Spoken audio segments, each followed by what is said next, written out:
bénir tous dans le parfait nom de Jésus. Amen.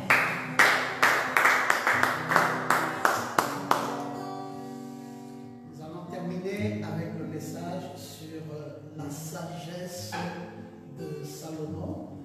J'espère que vous avez aimé cela. La sagesse de Salomon.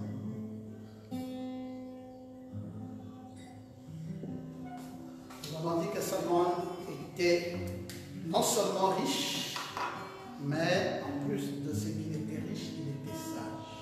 Et nous avons lu 1 Roi 3, 9, 13.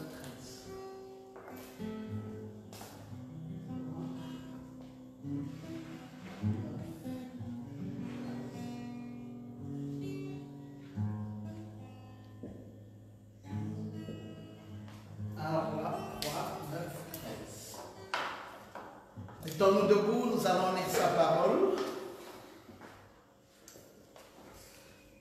Accorde donc à ton serviteur un cœur intelligent pour juger ton peuple, pour discerner le bien du mal, car qui pourrait juger ton peuple, ce peuple si nombreux? Cette demande de Salomon plut au Seigneur, et Dieu lui dit, puisque c'est là ce que tu demandes, puisque tu ne demandes pas pour toi ni une longue vie, ni les richesses, ni la mort de tes ennemis, et que tu demandes de l'intelligence pour exercer la justice, voici, j'agirai selon ta parole. Je te donnerai un cœur sage et intelligent, de telle sorte qu'il n'y aura eu personne avant toi, qu'on ne verra jamais personne de semblable à toi. Je te donnerai en outre ce que tu n'as pas demandé, des richesses et de la gloire, de telle sorte qu'il n'y aura pendant toute ta vie aucun roi qui soit ton pareil. Amen. Amen. Père, je veux te rendre grâce ce matin pour tes nombreux bienfaits. Merci infiniment du privilège et de la grâce que tu nous accordes d'être là. Et nous voulons écouter ta sagesse. La sagesse de Dieu. Père, nous savons que la sagesse de Dieu est très importante, surtout pour ceux que nous sommes en tant que fils de Dieu. Nous avons besoin d'être revêtus de ta sagesse. Et nous avons vu que le roi Salomon avait cette sagesse et nous voulons nous en inspirer. Bénis ton peuple ce matin, remplis chacun de nous de gloire, de succès. Et soutiens-nous alors que nous écoutons ta parole. Reçoisons la gloire et la louange à jamais dans le béni nom de Jésus notre Sauveur. Amen. Amen. Gloire à Jésus. Alléluia. Que le nom de Dieu soit loué. Nous avons écouté la fois dernière sur la sagesse de Salomon. Nous avons dit un certain nombre de choses. Salomon était à Gabaon. Et pendant qu'il était à Gabaon, il priait l'Éternel.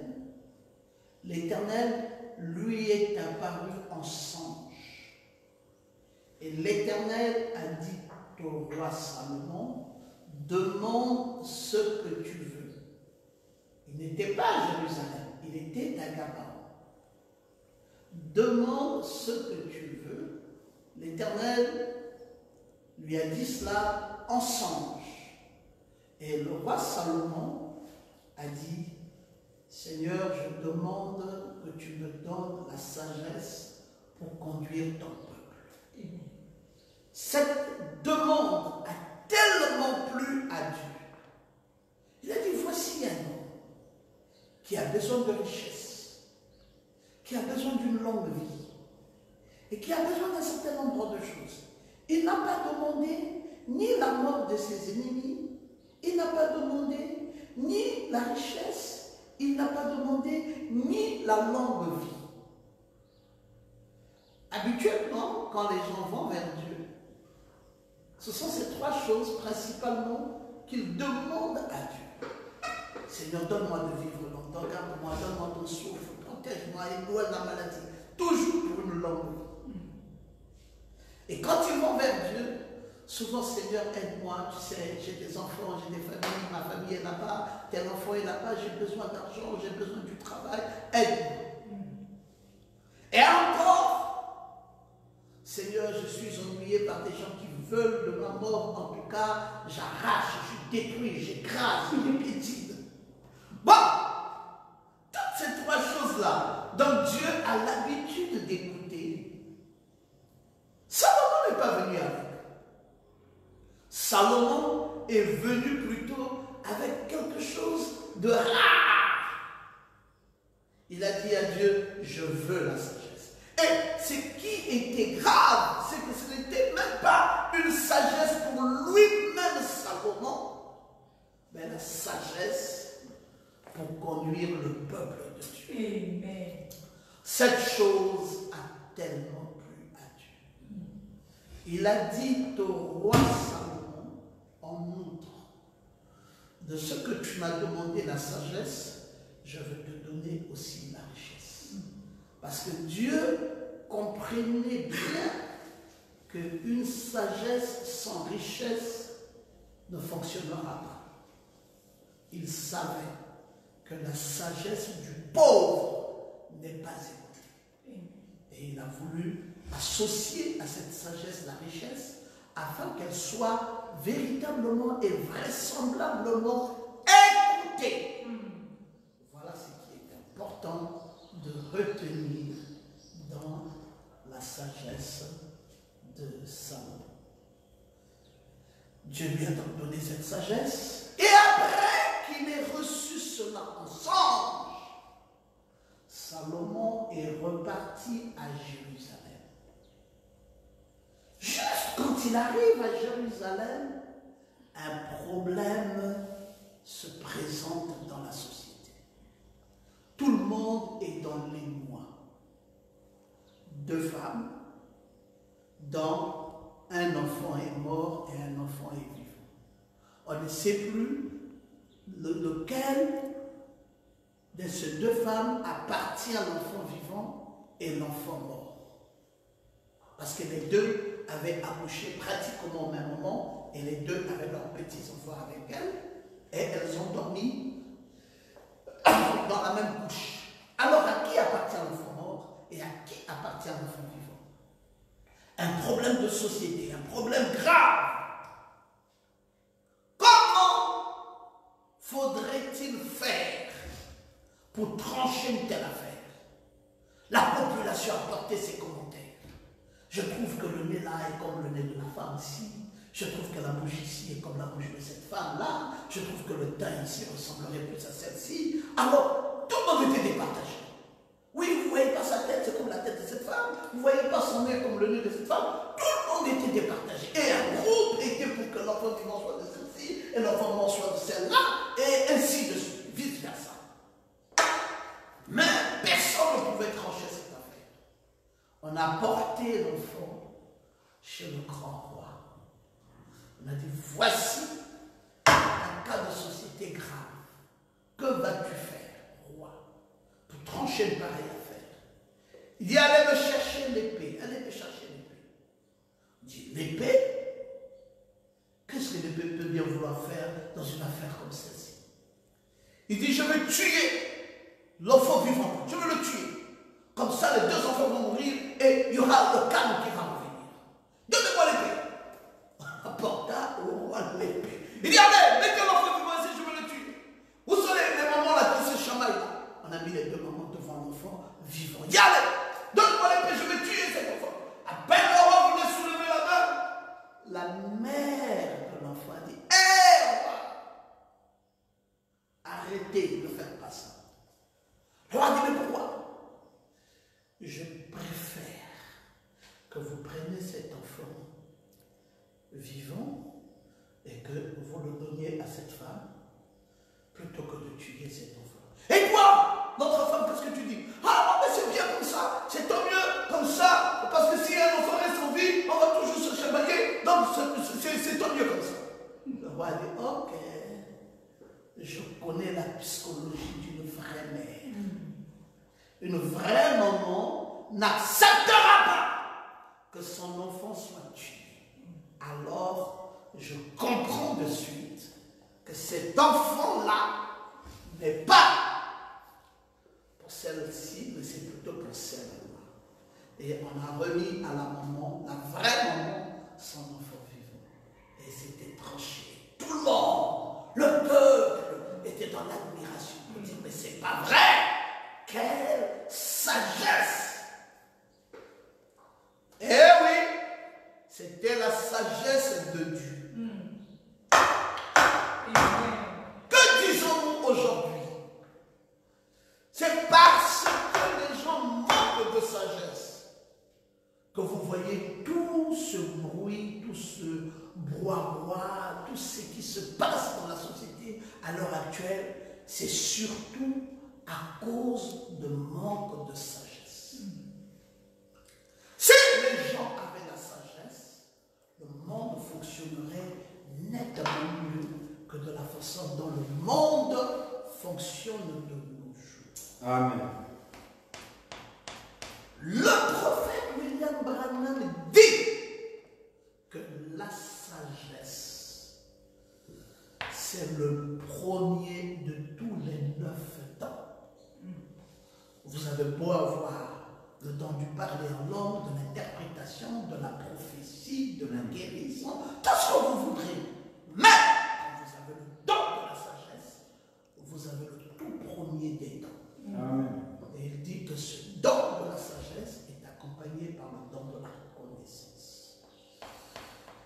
Et donc vous comprenez bien que le sujet que nous évoquions ce matin est un sujet important et il est important pour chacun d'entre nous de maîtriser cela. Jacques au chapitre 1 au verset 5 disait, si quelqu'un d'entre vous manque de sagesse, qu'il la demande à Dieu. Parce que manquer de sagesse est grave. Tu dis, oui, je veux me marier, oui, c'est bien beau que de te marier, mais te marier sans la sagesse.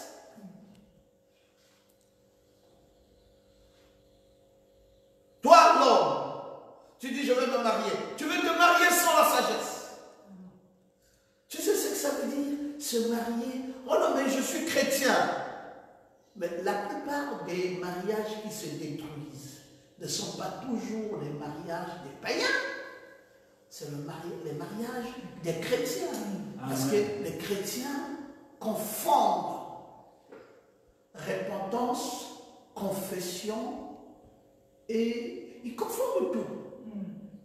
La Bible a dit, si tu vas là dehors et que tu regardes une femme, si tu l'as convoitée dans ton cœur, tu as commis adultère avec elle.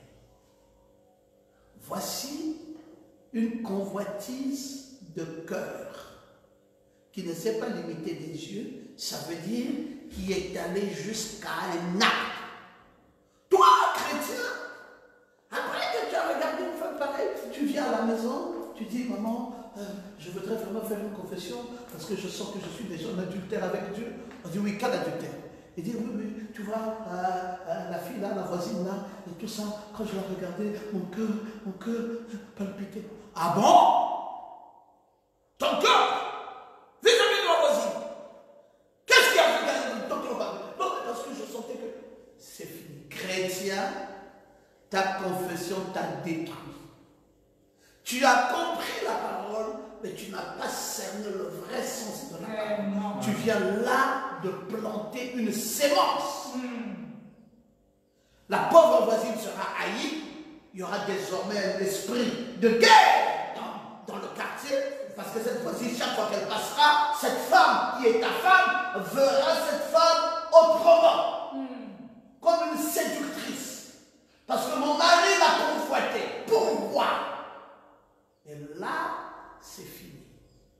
Manque de sagesse. Si tu avais la sagesse, tu demanderais à ton Dieu, Seigneur, je ne sais pas pourquoi j'ai regardé ça avec beaucoup d'insistance, ôte ça de moi. Ça serait simplement comme ça. Mais tu es allé jusqu'à faire une confession comme si tu avais commis adultère. Oh oui, mais la Bible dit, oui, mais la Bible, tu ne l'as pas bien comprise. Il fallait associer à la Bible l'intelligence et la sagesse du message. Amen. Convoiter dans son cœur, ça devient un acte pratique. C'est pas simplement quelque chose que tu as miroité par les yeux, mais si tu es allé dans la profondeur de ton acte. Et c'est ce que la Bible dit, parlant d'une façon énigmatique, que tu es rentré jusque dans le cœur. Ça veut dire que tu es allé à la pratique. Ça ne voulait pas simplement dire ce que tu as pensé. Il t'a manqué de sagesse. Et le foyer, ton foyer désormais est un problème. Attention, parce que plusieurs confessions ouvrent la porte du diable dans les mariages. Amen. Plusieurs confessions ouvrent la porte du diable dans les foyers. Oh ben docteur, ça veut donc dire qu'on ne devait pas confesser? Non, je n'ai pas dit que vous ne devriez pas confesser, mais j'ai dit qu'il faut confesser quand c'est véritablement le moment de le faire. Il y a une circonstance donnée pour toute confession. Oui, quelqu'un a péché dans l'église. Pasteur, vous devrez l'exposer parce qu'on va chasser un tel péché. D'accord? Alors vous voulez que je fasse comment? Il dit non, appelez-le, dites, présentez-le à l'église, dites voici ce frère, un faux frère, il a péché. Ce frère, dans une assemblée de 500 personnes, est apprécié grandement par plus de 450 personnes qui croient qu'il est rempli du Saint-Esprit, qui croient qu'il est un modèle, qui croient que c'est le frère le plus formidable qui soit. Bon, maintenant qu'il est tombé, vous le prenez, vous l'exposez. Les 450 personnes qui étaient là, qui ont vu ça, ont commencé à dire, oh, si même lui, il peut tomber, alors moi, je fais quoi? Et pourquoi je traîne même? J'ai perdu trop de temps. Si un baobab est tombé et puis moi j'étais en train de me punir, je me punissais moi-même pour rien. Voici un baobab qui est tombé. Allez! C'est la débandade. Et toi qui as instruit au pasteur d'amener cette affaire dans l'église, il faut jouer le vrai sapeur-pompier. Parce que tu ne vas pas éteindre le feu désormais d'un seul, tu vas éteindre le feu de 450 personnes. Vraiment. Qu'est-ce qui a manqué? La sagesse. Amen. Amen. C'est juste.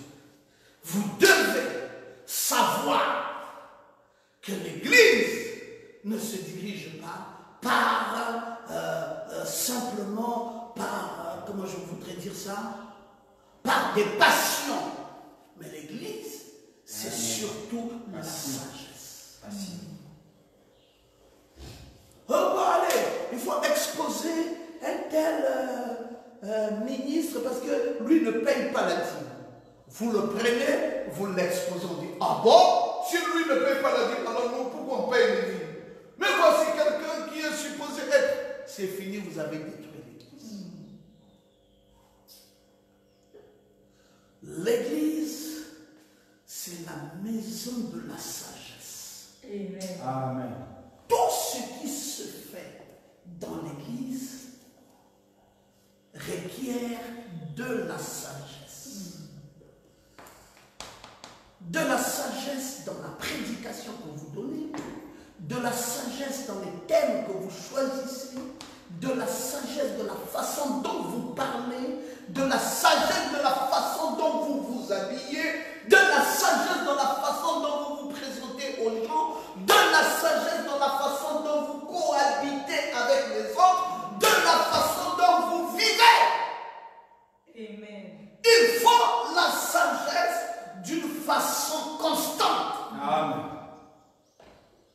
Si vous n'avez pas la sagesse, c'est pour cela Jacques a dit, si quelqu'un d'entre vous manque de sagesse, et qu'il la demande à Dieu qui donne tout simplement sans reproche, cela lui sera donné.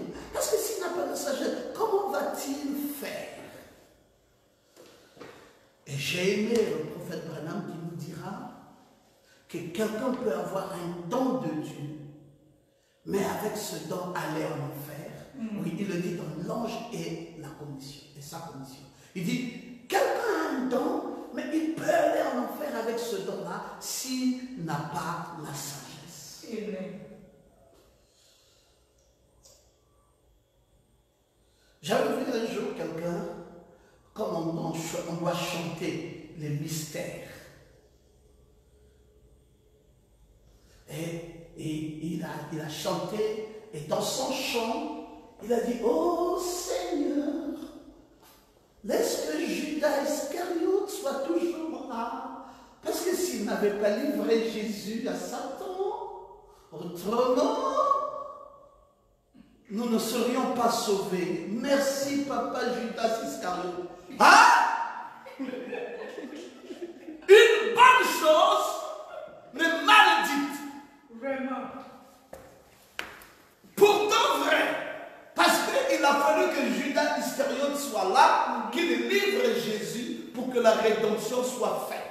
Mais maintenant, remercier Judas Iscariote, c'est remercier la sémence du serpent, c'est remercier un meurtrier, c'est remercier le diable. C'est un suscité à dessein pour que s'accomplisse une œuvre. Mais ça ne veut pas cependant dire qu'un suscité à dessein est dans une belle onction ou est en train d'accomplir une belle œuvre au point de recevoir des remerciements.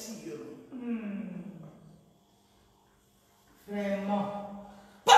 Vous voyez un grand don de chant, les mystères, mais attention de savoir les mettre à leur place. C'est pour ça que Branham m'avait dit qu'il y a 3 choses que vous ne devez pas faire. Vous ne devez pas disloquer la parole, vous ne devrez pas mal l'interpréter et vous ne devrez pas ne pas placer la parole dans son vrai contexte. Amen.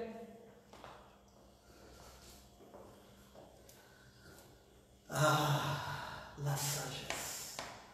Amen, amen. La sagesse.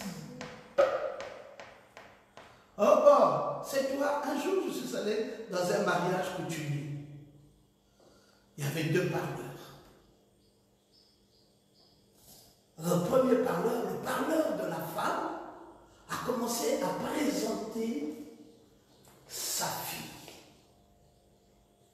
Voici ma fille, elle est diplômée de telle université, elle a tel background, elle est dans tel service, et elle n'est pas n'importe qui, elle ne vaut pas n'importe quoi, elle a de la valeur. Attention de la façon dont vous veniez, préparez-vous conséquemment, parce que nous ne voulons pas un aventurier pour une fille aussi valeureuse, et tout cela.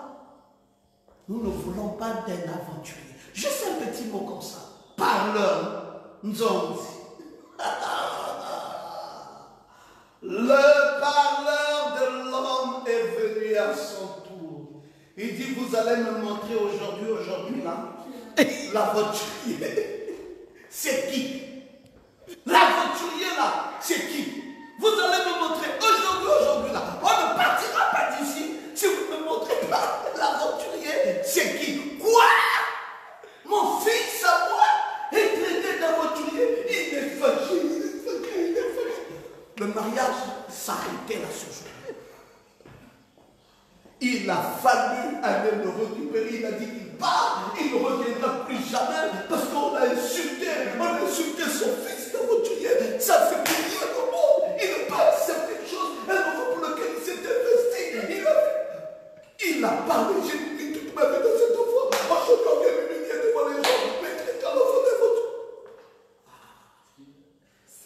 Parleur. On a tenu le papa là, on l'a consommé, on a dit c'est pas ce qu'on voulait dire, c'est pas. C'était un problème. Le mariage a pris au moins 3 heures de temps avant qu'on ne revienne.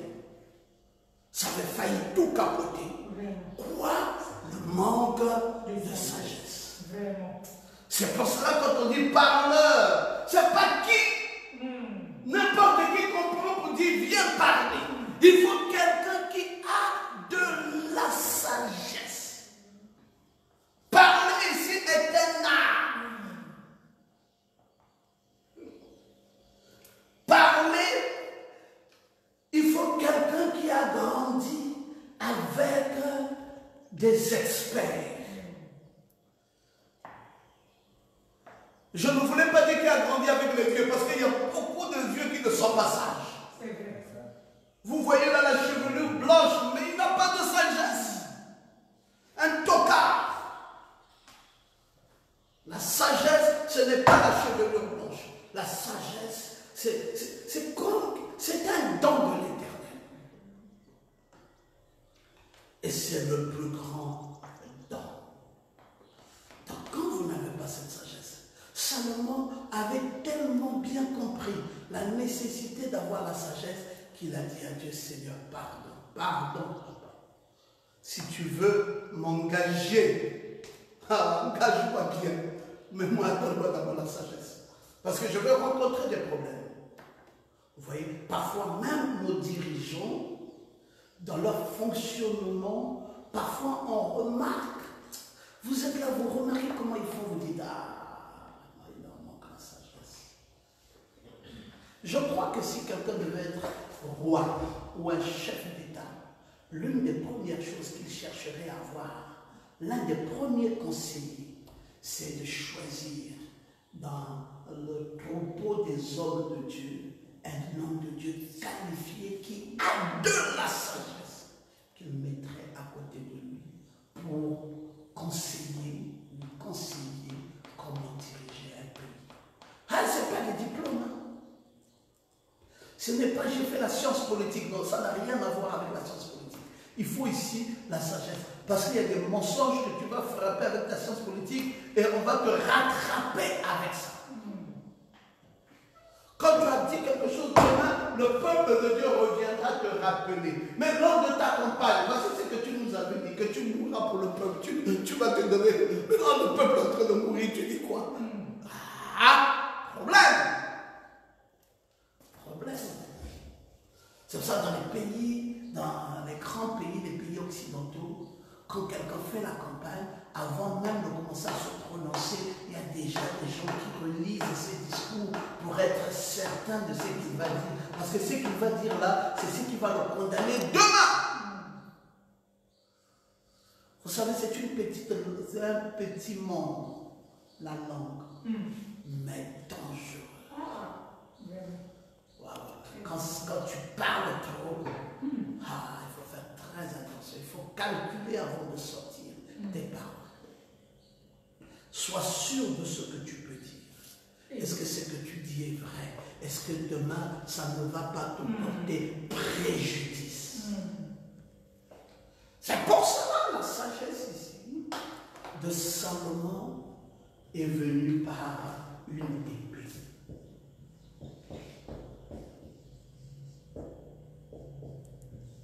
C'est une sagesse qu'il a tirée d'une épée. Il a dit, apportez-moi l'épée. Et l'épée ici, c'est la parole de Dieu. C'est une épée tranchante. Une épée à double tranchant qui sépare esprit et âme, moelle et jointure. Cette épée de la parole. Si vous voulez, vous allez voir que la plupart des temps, les gens qui restent longtemps dans le contact de la parole finissent toujours par devenir des gens très sages.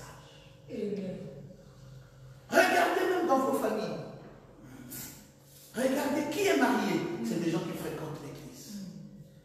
Quels sont ceux qui respectent leurs femmes? Les gens qui fréquentent l'église. Quels sont ceux qui élèvent leurs enfants dans la dignité? Qui fréquentent l'église. Qu'est-ce qui fait qu'ils aient des très bons résultats, prospères? Qui fréquentent l'église. Quels sont les gens qui deviennent des piliers de la famille? Qui fréquentent l'église. Quels sont les ratés qui sont loin de Dieu, qui sont loin de l'église? Parce que la sagesse vient de la parole. Amen. Parfois, tu es un petit frère dans une grande famille. On demande ton grand frère est où? Sa femme est où? Il n'a pas de femme. Oh! Un grand comme ça qui a 65 ans, il n'a pas de femme. Il n'a pas de femme. Mais il attend quoi? Oh, mais il se cherche encore. Et quand toi tu dis, je fête l'anniversaire de mes 30 ans de mariage, il est gêné, il ne peut pas venir.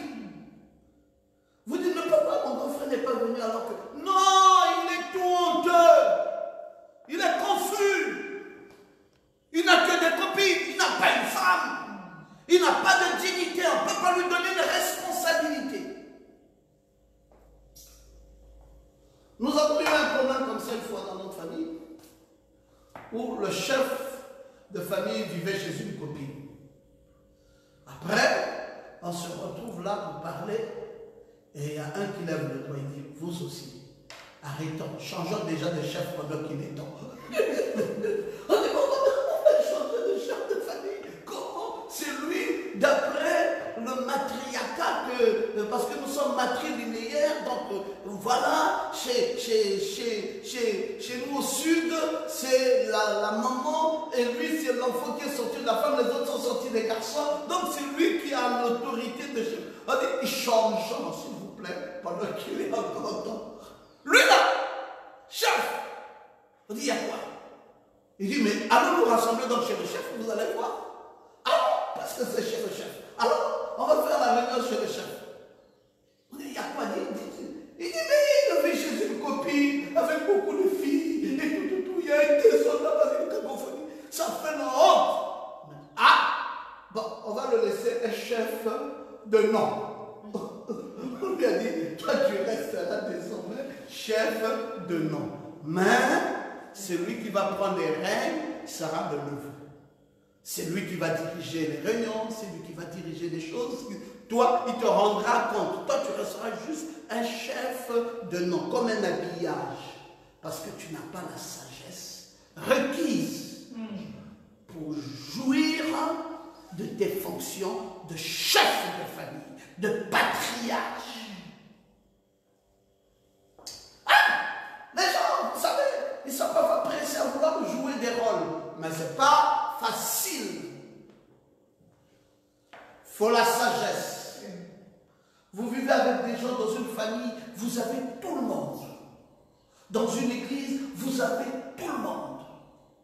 Dans un peuple, vous avez tout le monde. Vous avez des gens insultants, vous avez des gens belliqueux, vous avez des gens méchants, vous avez des gens fâchés, vous avez des gens souriants, vous avez des gens maboules, vous avez des gens, toute espèce. Vraiment.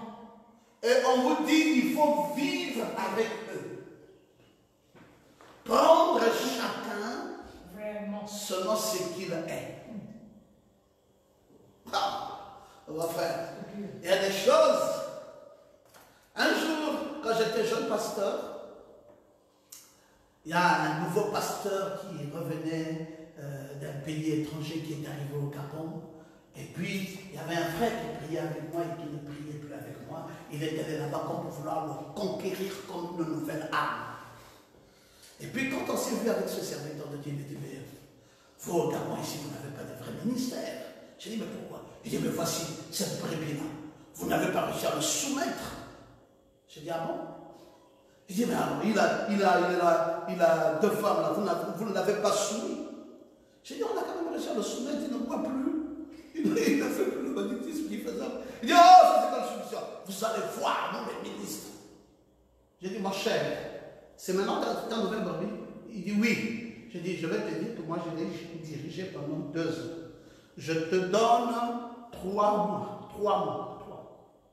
S'il reste ta brebis pendant 3 mois, j'enlèverai ma casquette de pasteur et je m'asseyerai désormais parce que je croirais que je n'avais pas reçu un appel. Mais mon frère, ça n'a même pas fait 1 mois. Il voulait le réprimander. Il dit, qui? Toi là? Hein? Pitié, il l'a pourchassé, il l'a fouillé. Et puis quand j'ai vu, j'ai dit, mais c'est comment ta nouvelle brebis là? Il dit, ah! C'est toi qui avais raison, j'ai dit, mon frère. Vous blaguez avec la sagesse. Il y a des gens qui ont la patience. Mais quand vous voyez que la patience a dépassé les limites, il faut comprendre que là, ce n'était pas une affaire de manque de sagesse. Il y a des esprits qu'on ne soumet pas facilement. Vraiment. Amen. Et cette fameuse brebis-là, jusqu'à ce jour, il boit ses alcools comme il veut. Jusqu'à ce jour. Têtu, un âne, un cabri, un bouc. Donc, quand le bouc, tu veux l'amener ici, lui, il tourne. Et donc, quand tu veux l'amener là, lui, il tourne. Il résiste, il résiste. Un bouc. Mon frère, il faut la sagesse qui vient d'en haut. Pour le diriger même pendant 1 an. Amen. Si vous n'avez pas cette sagesse, vous n'y arriverez pas.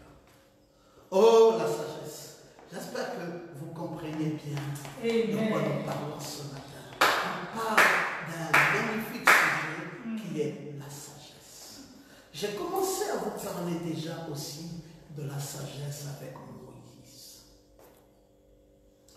qui devait sortir le peuple d'Israël. Ce n'était pas facile pour lui. Il a battu un Hébreu, parce que dans sa colère, il s'est dit, dans ma position de libérateur, on va commencer ça avec les coups de poing. Dieu lui a dit, tu ne vas pas libérer mon peuple avec les coups de poing. Non, c'est une affaire métaphysique, c'est spirituel, Moïse. Tu vas délivrer ce peuple avec l'onction de Dieu, pas avec les coups de poing. Vous savez, dans beaucoup de dénominations, là, les délivrances se font avec les coups de poing. Tu viens, allez, le démon va sortir, on prend la chicotte. Pour sortir les démons.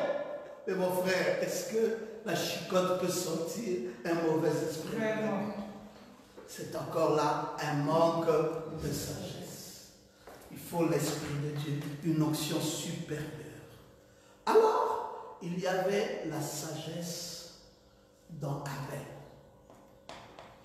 Le prophète Branham enseigne un message qu'il a intitulé « Sagesse contre foi ». Il dit que Caïn avait offert un sacrifice à l'Éternel. Il a fait juste une petite réflexion. Il a arrangé un bel endroit, il l'a embelli. Sagesse contre foi, paragraphe 283. Il l'a embelli et il l'a rendu beau. Et il a dit, c'est là son autel de sacrifice. Abel, personne ne lui avait rien dit en ce moment-là de ce qu'il devrait faire. Il n'était qu'un jeune garçon. Il a compris qu'il ne s'agissait pas là de la vie végétale. Il s'agissait d'une affaire sexuelle par le sang qui a amené la déchéance du monde. Et il s'est dit, si je dois offrir à Dieu un sacrifice, comme le mal est venu par une déchéance sexuelle au moyen du sang, je vais offrir un animal, un agneau, et qui sera ensanglanté, je mettrai à sa table. Et Dieu n'avait qu'à venir juger. Chacun était là, chacun regardant l'offrande de l'autre. Abel regarde de Caïn, embelli, un beau pot de fleurs, et tout ça, les fruits, tout ça très beau. Et l'autre, un animal qui belait, c'était pas propre. Quand il a dit oui, que Dieu vienne déjà vite, qui vienne déjà vite pour juger. Parce que là, il n'y a même pas match ici aujourd'hui, il n'y a pas match, il n'y a pas match. C'est comme ça que les femmes du monde croient que c'est le rouge à lèvres, les tirés, les boucles d'oreilles qui font le mariage. Parfois, vous voyez une sœur, le jour où elle avait eu le mari, là, qu'on lui avait donné le mari, là, elle n'avait pas de boucles d'oreilles. Elle n'avait pas de rouge à lèvres. Elle a eu le mari, maintenant elle commence à mettre le rouge à lèvres. Mais quand tu es venu à l'église et qu'on t'avait donné le frère, il n'y avait pas de rouge à lèvres. Bon, maintenant les rouges à lèvres que tu mets là pour chercher quoi? Les rouges à lèvres là n'ont pas donné le mari à toutes les filles qui sont dans le monde. C'est parce que tu n'avais pas ça justement que tu avais trouvé le mari. Un manque de sagesse. Amen. On gère le mariage avec la simplicité de cœur. On t'a jugé sœur en Christ et tu as eu le mari parce que tu étais soumise à la parole. Alors pourquoi la soumission de la parole doit quitter ta vie? Tu ouvres un champ au démon. Sois humble, sois simple, sois propre. Alléluia. Dieu continuera, le même Dieu qui t'avait donné le mari, continuera à veiller sur vous. Amen. Pourquoi faut-il changer? Oh non, parce que maintenant on a l'argent. Quand on a l'argent, ça veut dire qu'on change de position. Vraiment. Dès que tu as l'argent, allez, c'est fini. C'est pour cela que vous voyez qu'il y a certaines personnes. Ils se lèvent un peu et puis Dieu vient brutalement faire détruire. Boum, boum.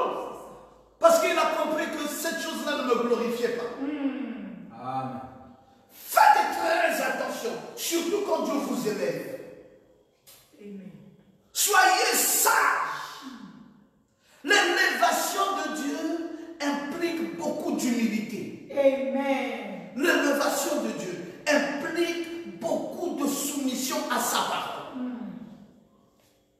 C'est pour cela, il n'y a rien qui m'effraie quand je vois quelqu'un monter. Je veux surtout voir comment il va rester longtemps en haut. Amen. Monter, tu peux monter, mais reste longtemps là-haut. C'est ça qui va prouver ton caractère. Parce que tu es béni, tu as eu le mari, tu es devenu arrogant, tu es devenu insolent, tu es devenu païen, tu es devenu la journée qui était longue, commence à monter un peu. Le corps qui était fermé commence à s'ouvrir un peu.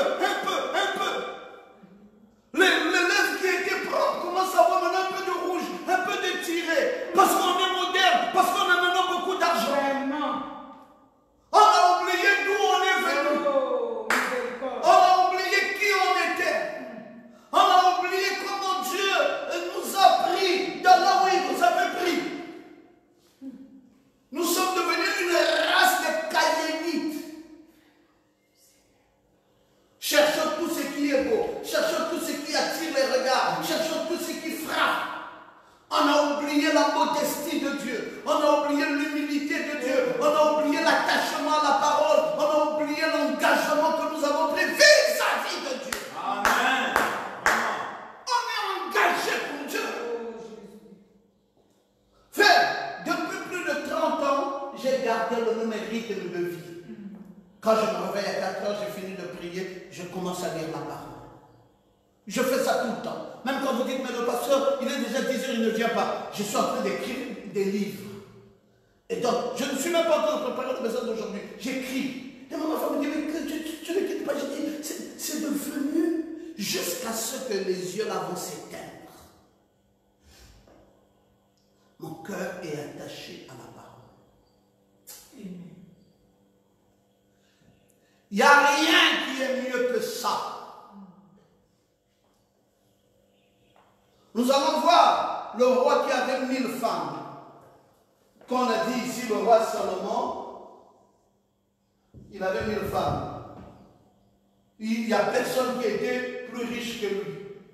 Avant et même après. Vous savez la conclusion qu'il a donnée, c'est quoi? Il a dit, sa conclusion c'est vanité des vanités. Poursuite du vent. C'est ça la conclusion. On va arriver bientôt à la conclusion. Vanité des vanités. Amen. Et pourtant l'homme très riche. Mais à la fin, il a dit vanité des vanités. Vraiment. Mes frères, la richesse est bonne, mais c'est une vanité à la fin. Amen. Quand tu auras toutes les voitures, après tu deviendras. Quand tu auras toutes les maisons, après tu deviendras. Alléluia. Tu ne vas plus tomber malade, tu ne vas plus mourir, tu ne vas plus rien faire. Après que tu as eu tout ça, tu deviendras quoi? Après que tout le monde t'a acclamé, tu deviendras quoi? Après que tout le monde t'a élevé, tout le monde t'a encensé, tu deviendras quoi?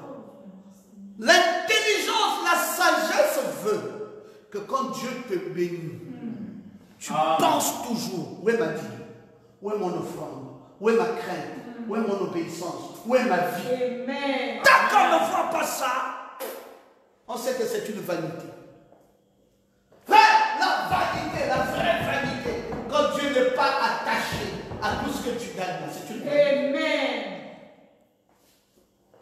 Ça peut bercer les gens d'illusion, ça peut bercer les yeux des gens, mais vanité des vanités.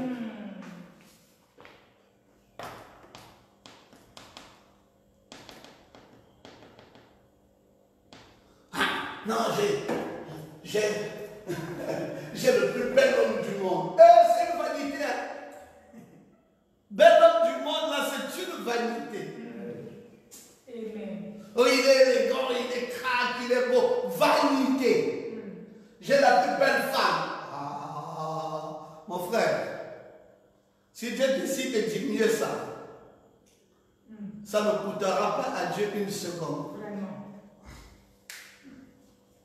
Juste un petit truc dans le ventre, s'il fait péter ça, paf, c'est fini. Il dit, montre-moi encore cette beauté-là.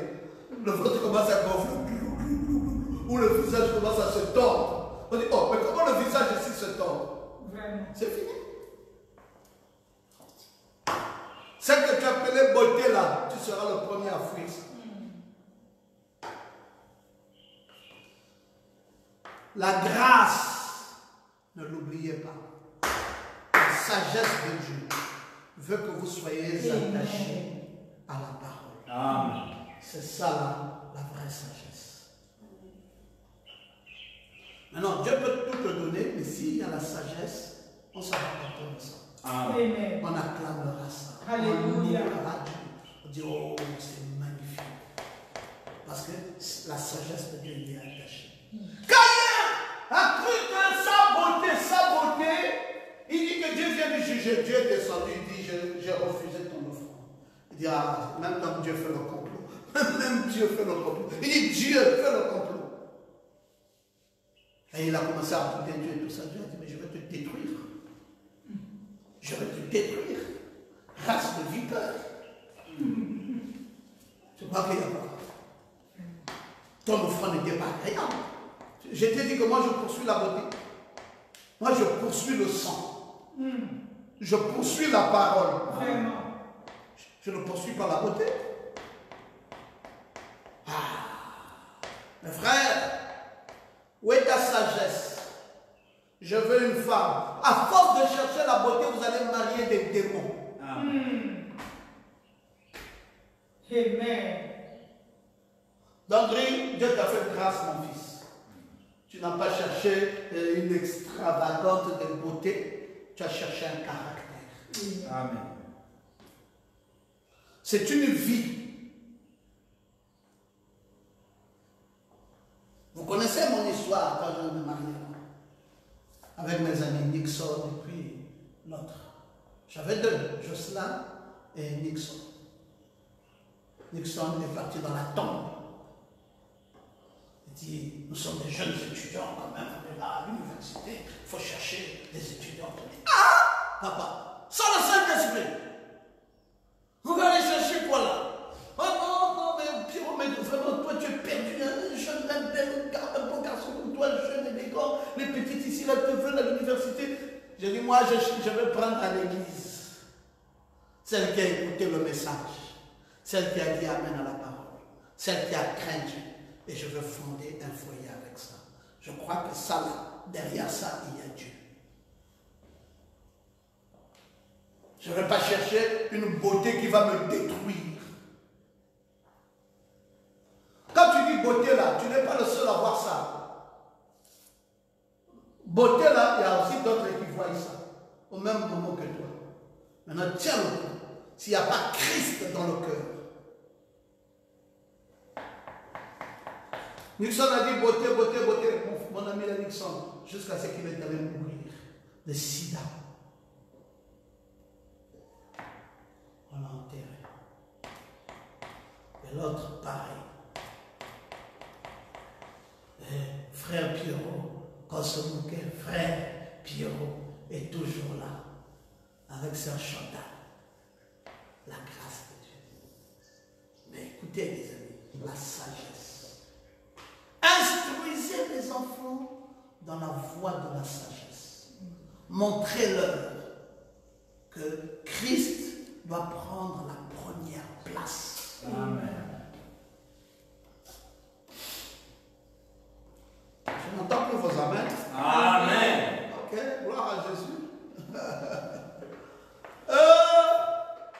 Les richesses, c'est bien.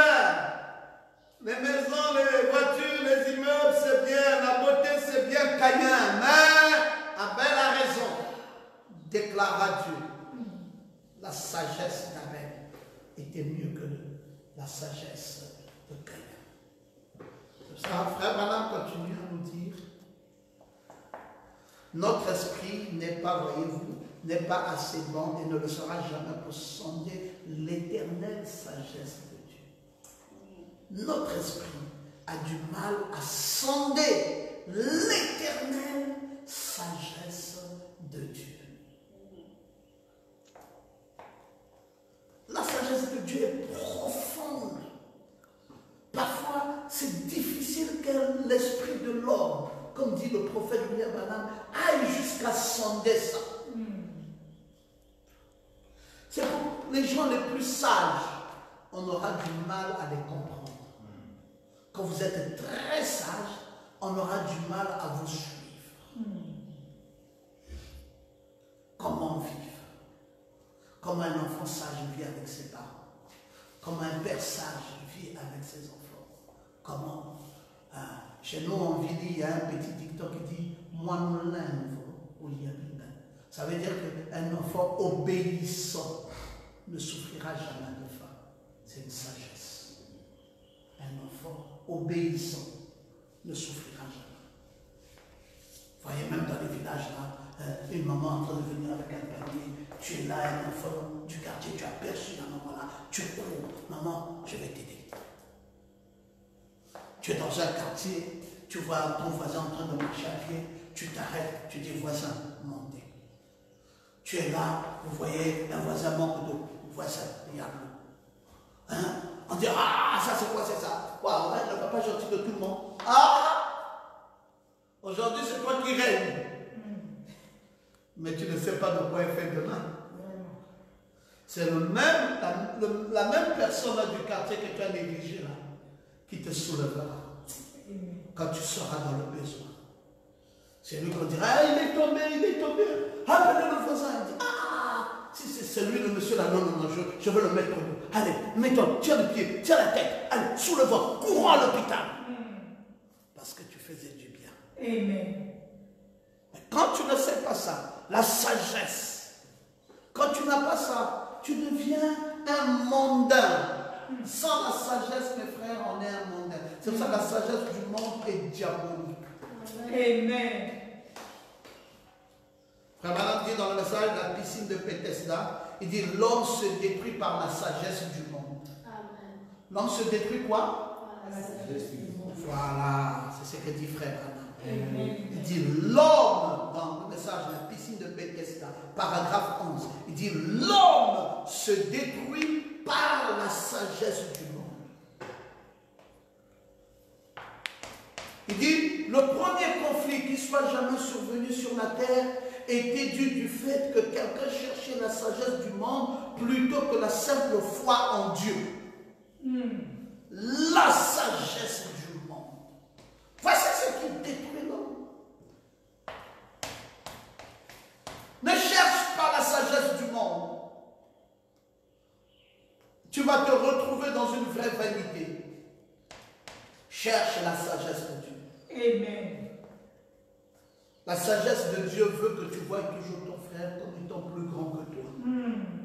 C'est ça la sagesse de Dieu. Je vais vous apprendre beaucoup de choses. Je ne sais pas si vous êtes prêts. Amen. Est-ce que vous êtes prêts? Amen. Parce que je suis prêt à vous apprendre beaucoup de choses. Et surtout que c'est aujourd'hui qu'on va terminer. Il faut que j'aille un peu vite. C'est pour cela qu'il est dit, la valeur d'un homme ne se mesure pas par son argent, par son statut ou par ses possessions. Mais la valeur d'un homme réside dans sa personnalité, sa sagesse et sa créativité. Amen. La valeur d'un homme. La valeur d'un homme. Écrivez ça. La valeur d'un homme. Comment mesure-t-on la valeur d'un homme? Par son argent? Faux. Par son statut? Faux. Par ses possessions?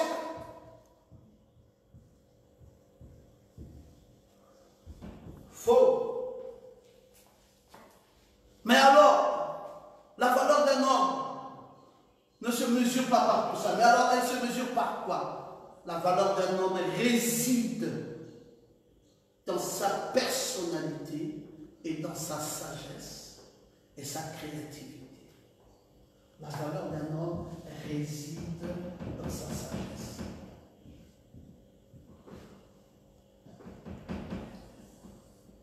Voilà la valeur d'un homme. Elle réside dans sa sagesse. Où est ta sagesse?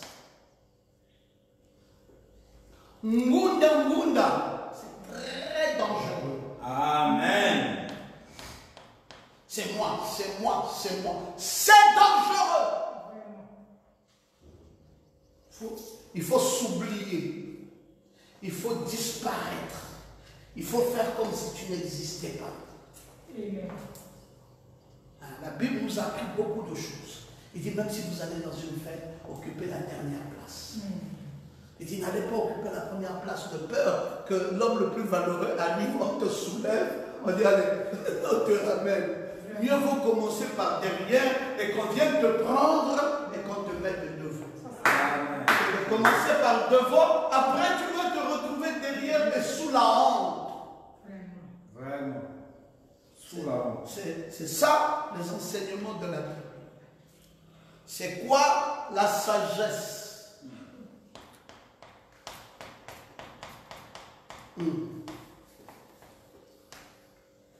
Parfois, quand vous voyez les gens, ils parlent, vous êtes dans un groupe, les gens parlent.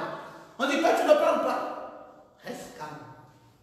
Parce que le silence est la plus haute sagesse de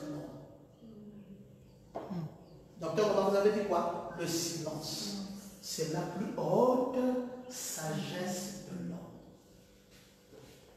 Parce que quand tu es calme là, ça veut dire que tu es déjà en train de prendre les avis de tout le monde. Et quand toi tu vas parler, tout le monde va se lever pour acclamer.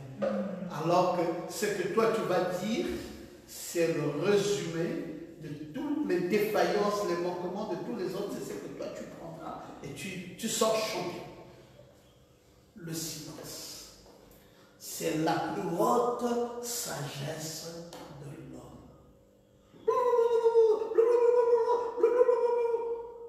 Tu cherches à avoir raison, tu n'es pas sage. Parle peu et parle bien. Amen. C'est pour cela, la sagesse de l'homme naît bien souvent au moment où celui-ci se sent naître en lui la mort. Hein? La sagesse de l'homme. Je suis en train de reprendre ça doucement pour ceux qui prennent des notes. La sagesse de l'homme naît à naissance, naît bien souvent au moment où celui-ci sent naître en lui la mort. C'est quand tu sens au-dedans de toi que tu n'es rien que commence ta sagesse. Il faut sentir à l'intérieur de toi un présent. Sentir à l'intérieur de toi une infériorité. Sentir à l'intérieur de toi des manquements. Alors commence ta sagesse. Quand tu es imbu de ta personne, tu manqueras de sagesse. Allez, bon, voilà. Ici c'est chez moi, c'est ma maison ici. Bon, toi, tu en as fait qui? Allez, dehors, toi. Allez, dehors, toi. Allez, dehors. Les petits enfants qui jouaient dans la cour disaient, ah, tu vois, papa là est méchant. Papa là est méchant. Tu crois que c'est des petits enfants? Ils ont retenu que tu es méchant. Mais ne t'en fais pas. Ton histoire ne fait que commencer.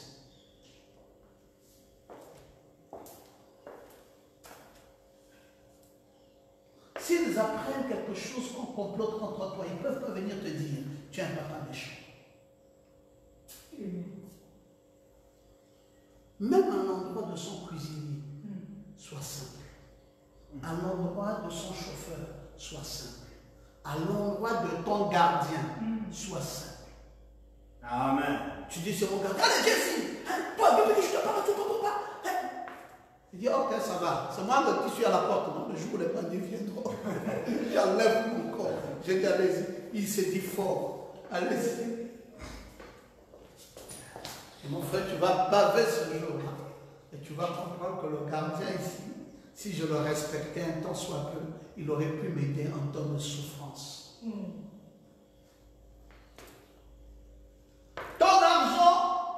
ne te sauvera pas la vie. Il faut la sagesse. Il fallait la sagesse. C'est pour cela que la force me soit donnée de supporter ce qui ne peut être changé. Il faut la sagesse, le courage de changer ce qui peut l'être. Et la sagesse, c'est distinguer l'un de l'autre. Qu'est-ce que je peux supporter? Même si on ne change pas ça. Parce qu'on ne peut plus changer. Mais que je supporte. Il faut la sagesse. Il y a des caractères, mes frères. Si vous n'avez pas la sagesse, vous n'allez pas vivre 2 jours avec. Parce que c'est comme un arbre qui est déjà tordu. Et toi, tu viens là, tu dis, je veux, tu étais tordu là dans ta famille, hein. Chez moi, tu vas te redresser. Tu sais ce que tu vas faire quand tu veux redresser ça? Tu vas briser ça, ça va se casser. Amen. Quand ça va se casser, tu vas dire, non mais écoute-moi, cette femme, je ne peux pas supporter ça. Si elle était tordue chez ses parents, elle ne sera pas tordue chez moi. Ah! Doucement. Te manque la sagesse. Si c'était tordu là, tu ne vas pas redresser ça comme ça. Demande aux gens qui ont observé ça tordu pourquoi ils n'ont pas redressé. Est-ce que tu ne peux pas aimer ça comme ça? Ça peut être aussi un style de vie. Tu apprécies ça de la façon dont c'est. Très peu de personnes, par manque de sagesse, ne peuvent vivre avec des gens tordus. Mais les gens qui sont pleins de sagesse accepteront ça comme un style de vie. C'est vrai. Tu dis, ah, mais ça, moi je ne vois pas là où il est mal, ça c'est très bien. Ce caractère-là, moi j'aime ça. Ah, tu fais comment pour vivre avec une personne insolente comme ça? Il dit, quoi, vous trouvez ça insolent? Moi je trouve ça bien. Encore? Ah ça, en tout cas Dieu nous a créés différemment. Oui, nous sommes différents à cause de la sagesse. Amen.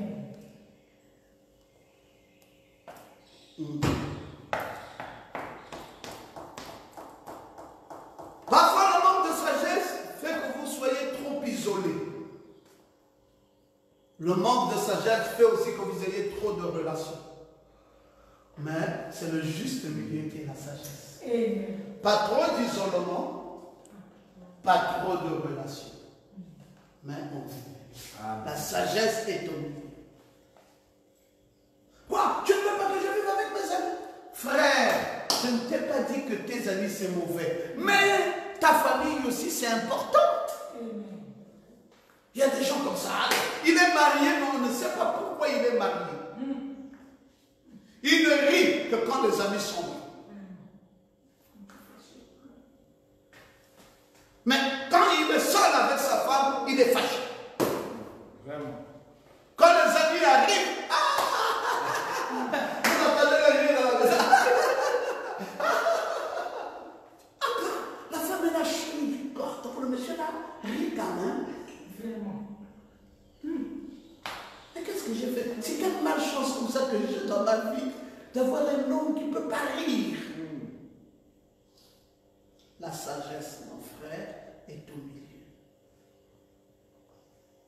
Trop d'amis, trop de relations nuit la relation. Trop d'isolement. Il y a des gens comme ça, ils peuvent se réveiller le matin, il est là dans son coin. Braqué. Parfois vous voulez l'appeler, vous dites, ah, c'est pas la peine de l'appeler, parce que là, lui, c'est pas la peine de descendre comme ça. Braqué. C'est pas la sagesse. Vraiment. Il faut quitter là. Oui, je me suis trop isolé aujourd'hui, non, je dois quand même faire avec les autres. Je me suis trop éloigné aujourd'hui, non, je dois revenir. Et c'est ça la sagesse. Vivre avec les gens, c'est beaucoup de sagesse. C'est vrai. Vous savez, il y a des gens qui sont insupportables. Vous aurez même du mal à vivre avec eux parce qu'ils n'ont pas la sagesse. Ils ne savent pas comment on vit avec les autres. C'est une école, savoir vivre avec les autres. Amen. Pas trop isolé, pas trop aller, mais dans le milieu. Et il y a du plaisir. Oh non, non, non, moi je me saute d'humeur. Les sautes d'humeur, là, hier tu avais ça. Saute d'humeur, là, avant hier tu avais ça. Les sautes d'humeur, tu vis avec des sautes d'humeur. Comment nous allons vivre une vie de saute d'humeur? Vraiment. On va mourir. La vie, la sagesse veut qu'il y ait un équilibre. Amen. Amen. La sagesse de la vie est toujours plus profonde et plus large que la sagesse des hommes. La sagesse de quoi? De la vie. C'est pour ça que j'aime dire aux gens que s'il m'arrivait, Pierre-Thomas, de faire une télévision, vous connaissez ma position. Je ne ferai pas une télévision de prière et de délivrance. Je ferai une télévision de l'école de la vie. Amen. C'est juste. Parce que j'ai remarqué que le monde dans lequel nous vivons, s'il y a des manquements, c'est des manquements liés à la vie. Que je puisse vous entendre dire Amen. Amen. Des manquements liés à quoi? À la vie. La sagesse de la vie. Elle est plus profonde, elle est plus large que la sagesse des hommes. Pourquoi la renommée de Salomon est allée partout? Tous les peuples, on nous dit bien, tous les peuples sont venus pour entendre la sagesse de Salomon. Vraiment. Entendre, c'était très fort. Vraiment. Mais pourquoi pouvaient-ils venir de si loin et tous pour venir entendre cette sagesse? Mais parce que cette sagesse était formidable. Yes. On dit, mais qui n'y aurait cru un homme comme ça, qui parle comme si c'est Dieu qui parlait? Mon Dieu. Qui raisonne comme si c'est Dieu qui raisonnait, qui enseigne la parole comme si c'est Dieu lui-même qui vous enseignait. Vous avez le goût de la parole. Un jour, quelqu'un m'a dit que non, papa, tu ne sais pas quand tu enseignes là, le goût la rentre jusqu'à. Papa, non, la parole que toi tu nous enseignes, ça donne le goût, j'ai dit, parce qu'il y a la sagesse dedans. Bon, allez, je vais vous enseigner la parole. Paul était au ciel, à la 3e dimension, il a vécu au ciel. Et puis, Pierre a vécu dans les galaxies. Et Jean était celui-là qui était avec l'hydromètre. Ça, c'est quel enseignement, ça? L'hydromètre, les galaxies, tout. Je ne comprends rien. L'enseignement, pour qu'il soit vrai, il doit être actualisé. Amen. Avec les choses de tous les jours. Oui, monsieur. Et là, je m'identifie. Là, quelqu'un reconnaît qui il est. Alors Salomon, sa sagesse était trop forte. Les gens sont venus de partout, ils ont dit non, magnifique, magnifique. Ce monsieur est fort. Amen. Les pharisiens et les sadducéens ont eu du mal à gérer la sagesse de Jésus. Jésus était trop fort. Ils disent qu'il faut laver les mains, il faut laver les mains, il faut laver les mains. Jésus vient dans sa parole et dit, écoutez, c'est pas ce qui entre qui souille, mais c'est ce qui sort qui souille. Ah, Dieu. Mais non, mais il faut laver les mains parce que nous, il dit, oui, monsieur, votre sagesse n'est pas bonne. Ce qui entre ne souille pas, c'est ce qui sort. Amen. Parce que c'est de l'abondance du cœur que la bouche parle. Attends! Quelle sagesse! Ah oui, la sagesse. C'est pour ça que c'est l'homme de la justice. Jésus est l'homme de la justice. Parce que la justice de l'intelligence, c'est même ça la sagesse. Amen. Le sage, je veux vous dire, ce n'est pas celui qui sait beaucoup. Oh, qui connaît tout, qui connaît tout. Non, non, non, non, non. Ce n'est pas le sage. Le sage, ce n'est pas celui qui connaît tout, mais c'est celui qui voit leur juste mesure. Ah oui, c'est un grand connaisseur. Non, ce n'est pas ça. C'est pas parce que quelqu'un est un grand connaisseur qu'il est sage. Ce n'est pas celui qui connaît tout. Non, non, non. Ce n'est pas lui le sage qui connaît, qui sait. Mais c'est celui qui voit leur juste mesure.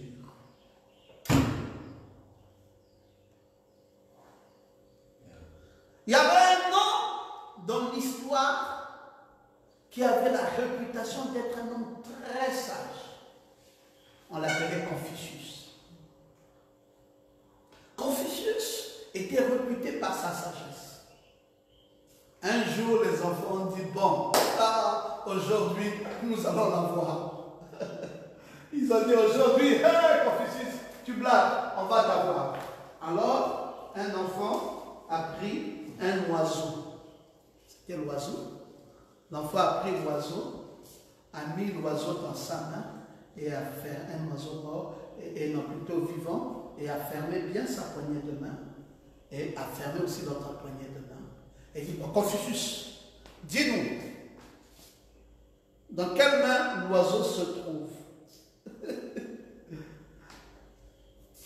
Confucius, est-ce que tu peux nous dire là où l'oiseau se trouve? C'est ici ou c'est là? Non, plutôt Confucius. Ils ont pris l'oiseau, un oiseau vivant, ils ont mis à la main. Voilà, ça me revient. Et puis, ils ont dit à Confucius, dis-moi, l'oiseau est-il vivant ou il est mort? Confucius répond que la réponse est dans le geste de ta main. Le petit est mort. Il dit non, on n'a jamais vu une sagesse comme ça. Parce que c'était un piège. Si Confucius disait l'oiseau est mort, il ouvrait simplement la main et l'oiseau volait. S'il disait que l'oiseau est vivant, il a plié la main et l'oiseau mourait et il dit voilà, l'oiseau est mort. Alors, Confucius, dis-nous, est-ce que l'oiseau est vivant ou mort? Il dit ça dépend de ta main. L'oiseau mort et vivant ne veut rien dire, ça dépend de ta main. Le petit dit waouh, quelle sagesse! Parce que si je dis l'oiseau est vivant, tu appuies ta main et puis l'oiseau meurt, tu me montres l'oiseau mort. Si je dis que l'oiseau est mort, tu relâches tout bonnement l'oiseau et l'oiseau est vivant. Mais c'est toi, ça dépend de la manipulation de tes mains qui détermineront l'oiseau vivant ou l'oiseau mort. La sagesse de Confucius.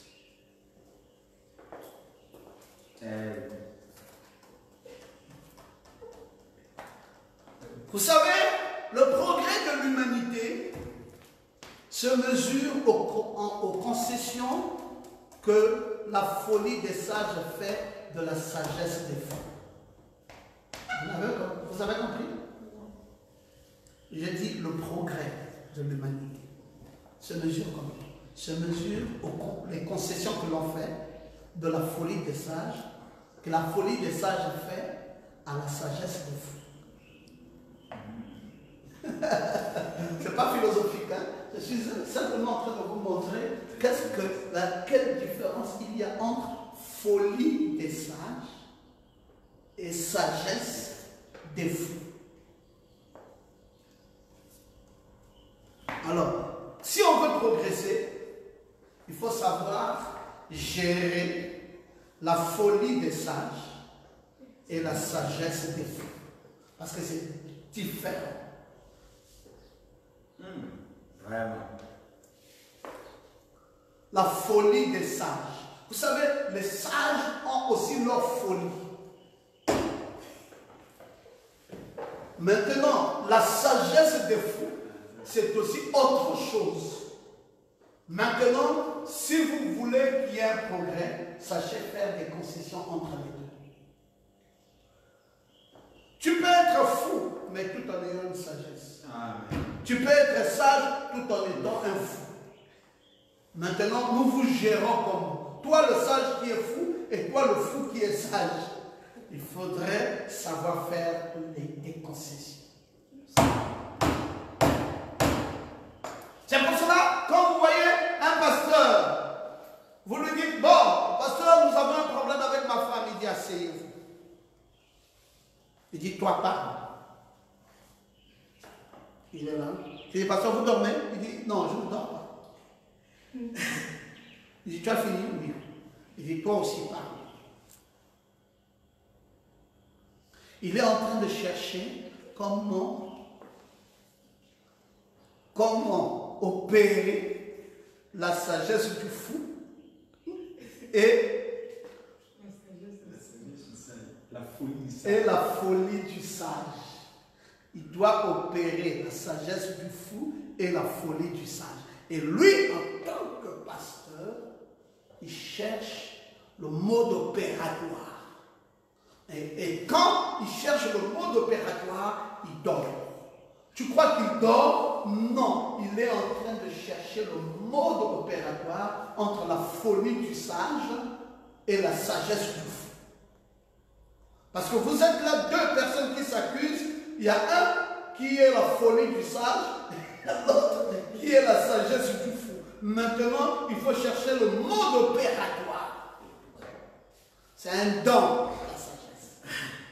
Amen. Quand, après vous avez fini, il dit, bon, maintenant je vais vous dire, voici votre problème. Tac, tac. Mon Dieu, une affaire grave. Comment on appelle régler ça en 2, 4, 5? Ah, mes frères, la sagesse, je ne vais pas avec ça. Il y a des problèmes que vous pouvez gérer pendant une semaine. Mais que moi, par la grâce du Seigneur, je peux gérer pendant 5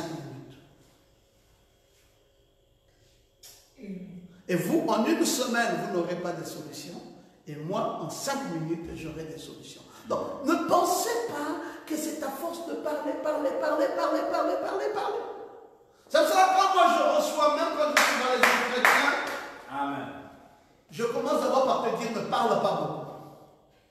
Tous ceux qui me connaissent savent comment je fais. J'ai dit, écoute, dis-moi l'essentiel de ce que tu veux dire. Oh non, papa, parce que ça va être long. Je dis oui, raccourci. Oh non, mais papa, je ne sais pas comment raccourcir. Je dis raccourci. La chose qui t'a amené, c'est quoi? Parce que parfois, vous allez voir, la chose était là. La personne va d'abord chercher au quartier, oh, ça a commencé en 2001, quand nous nous sommes connus, et tout ça. Une affaire qui s'est passée hier. On vous ramène en 2001. Mais mon frère, la tête va chauffer, et à la fin, vous n'allez plus juger le vrai problème, parce que lui-même va s'embrouiller. Lui qui vit avec son problème ne va plus sortir le vrai problème, parce que c'est parti trop loin, depuis 2001. Il faut savoir synthétiser les problèmes. Amen. La sagesse d'un pasteur, c'est aussi savoir synthétiser les problèmes. Allons-y droit au but. Dis-moi, c'est quoi exactement? Tac, tac, tac, tac, tac. Oh, pasteur, je voulais encore ajouter, non, ça va déjà. Je crois savoir que ce que tu voulais déjà sortir, j'ai parlé. Tu es venu avec 2 problèmes. Tac, tac. Oh oui, pasteur, voilà. Toi, sors. Surtout un enseignant. Ouh, nous, on règle nos problèmes avec petit 1, petit 2, petit 3. On ne règle pas nos problèmes en longueur. Donc, tu parles, je retiens le maître mot. Un enseignant, je vais retenir le maître mot. Dès que j'ai retenu le maître mot, je retiens le maître mot de ce que tu dis et je mets ça déjà là en petit 1. Et tu parles, je retiens le deuxième maître mot, je mets en 2, et puis c'est fini, j'ai déjà synthétisé ton problème. Maintenant, toi aussi parle, tu parles, je retiens, et ainsi de suite, je synthétise, je dis, ok, c'est bon. Maintenant, donnons les conclusions des travaux. La solution est trouvée. Tout le monde est satisfait. Ah, gloire à Dieu. Donc c'était là le problème. Le problème est aussi simple. Je veux être un pasteur. veux, mais demande à Dieu la sagesse. Amen. Et ta connaissance, on ne refuse pas, mais demande à Dieu la sagesse. Amen. Diriger un monde, c'est la sagesse. Même quand tu publies quelque chose, tu dis, allez, je m'avais publié une photo, je m'avais publié quelque chose à Facebook. Papa, avant de publier, réfléchis d'abord.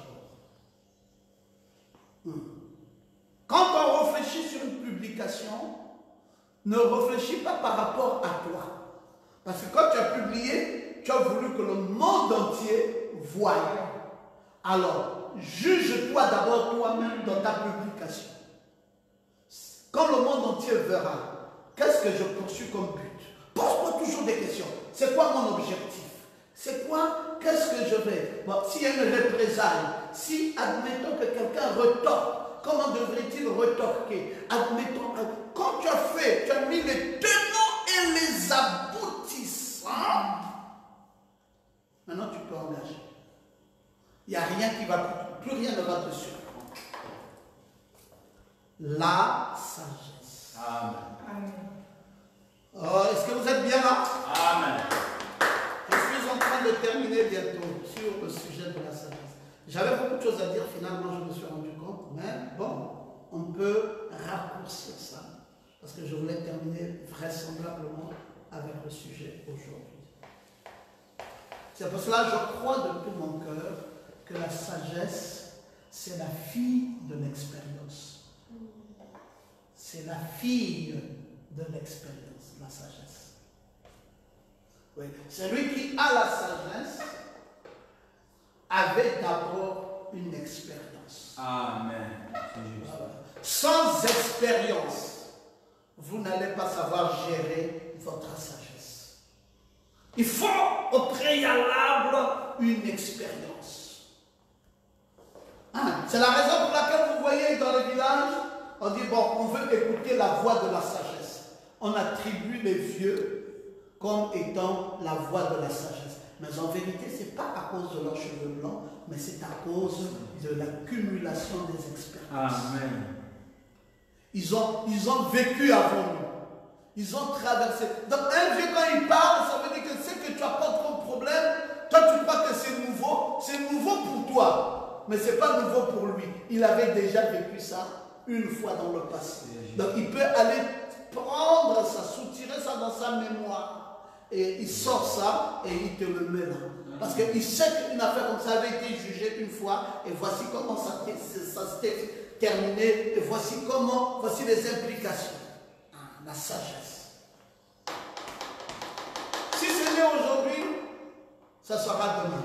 Rappelons-nous que la patience, c'est même le pilier de la sagesse. Qu'est-ce que j'ai dit? La patience, c'est le pilier de la sagesse. La patience, c'est le pilier de la sagesse.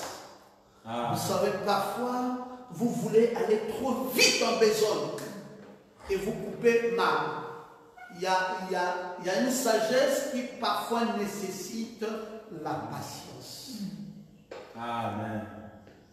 Oh non, bon, moi, avec cet homme, je n'ai pas vu ce que je voulais, et tout ça, moi, bon, papa, moi, le mariage, là, je ne veux plus de ça, parce que cet homme... Miséricorde. Ma fille, la patience. Amen. Ah non, moi, en tout cas, non, ça m'a dit pas c'était, ma chère là, ça m'énerve. Patience.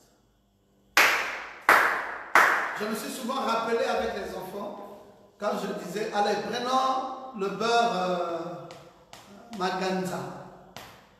Papa aussi. Et je disais, ne vous en faites pas, un jour, on va améliorer. Toujours un jour, on va améliorer. Un jour, là, on a déjà trop entendu ça. C'est le même discours un jour. La patience, c'est le pilier de la sagesse. Un jour, là, toi, tu veux tout aujourd'hui, mais tu vas te marier demain. C'est le même papa, là, qui viendra avec les millions qu'il avait économisés hier pour les beurres, pour venir te donner pour que tu te maries. Mais toi, tu ne voyais pas ça venir. Mais lui, il voyait ça venir. Quand il dit un jour, vous reconnaîtrez. C'est que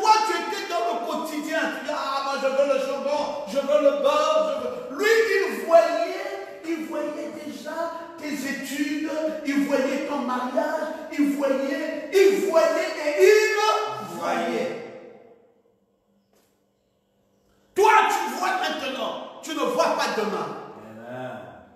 Tu es pressé. Et tu commences à dire, non, moi, non, papa là me gaze, moi je ne veux pas. C'est quelle histoire comme ça là, hein? Les papas des autres font voyager les enfants, les papas des autres font ceci, lui il ne fait rien. Et tout ça. Bas la terre, tu parles trop vite. Oh papa, j'ai un peu besoin d'argent. Non. Mais quand j'ai regardé tes amis, j'ai trouvé que tu avais l'argent là. Mais papa, vraiment, tu as dit que tu n'avais rien, mais alors que tu avais des amis là-bas. Pouf, une maladie. On transporte à l'hôpital. La clinique veut quoi? 500 000.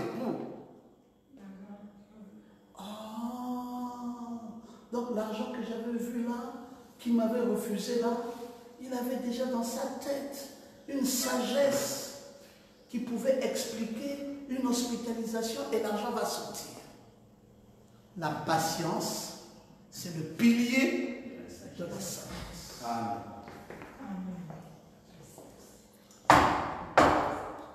C'est pour ça que vous allez voir qu'il y a quand quelqu'un est un enfant, c'est difficile qu'il ait de la sagesse. Parce qu'il ne comprend pas la vie. Amen. Il ne maîtrise rien de la vie. Il est terre à terre. La sagesse. Je vais bientôt terminer. Je vais vous montrer encore une autre chose, un autre pan de la sagesse. La sagesse, c'est d'avoir des rêves suffisamment grands pour ne pas les perdre de vue lorsqu'on les poursuit. La sagesse, c'est avoir des rêves suffisamment grands pour ne pas les perdre de vue lorsqu'on les poursuit.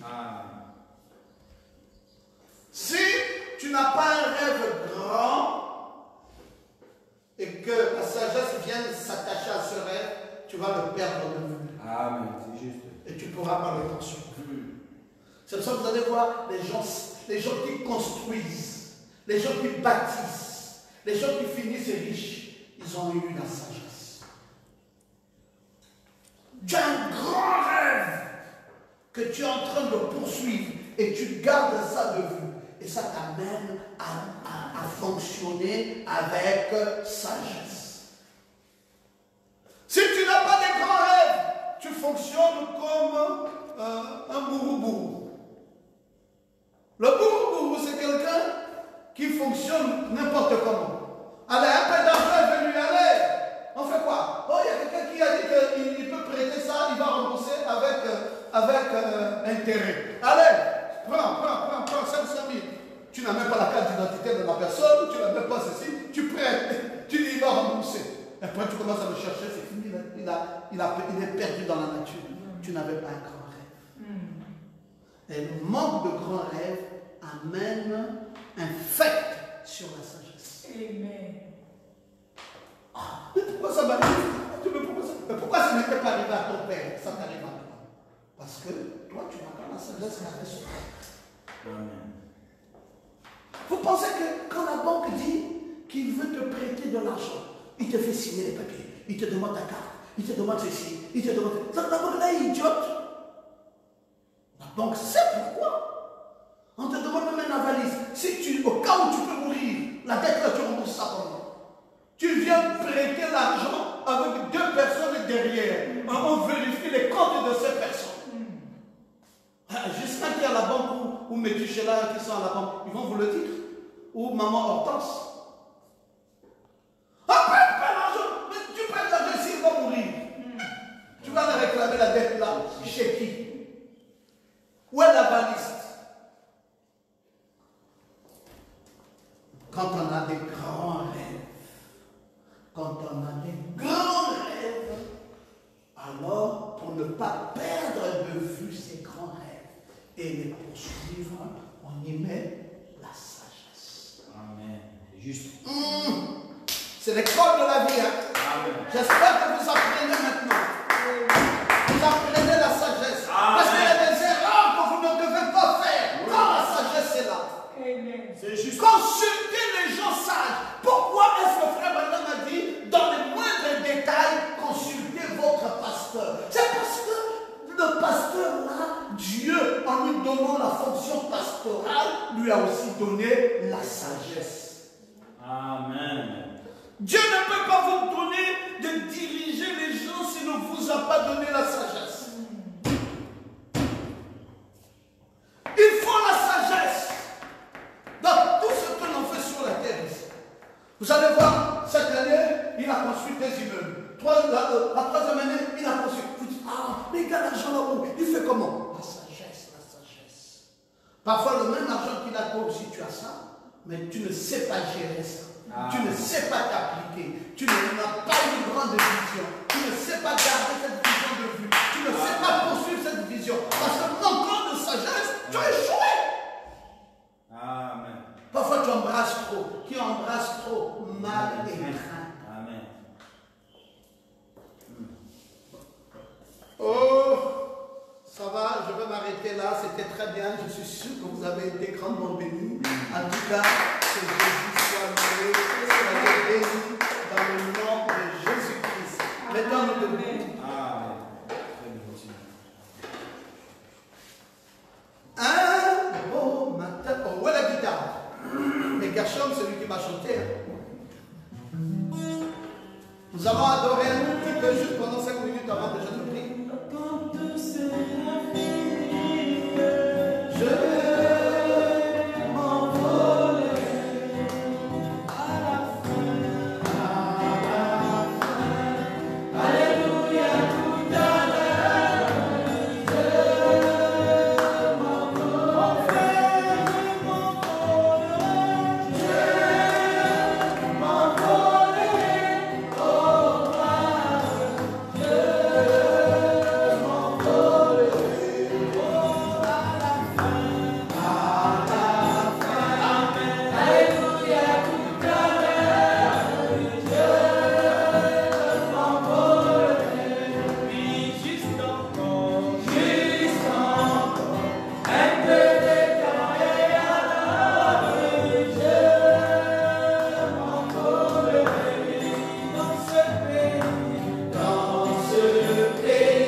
Dieu vous bénisse. Shalom.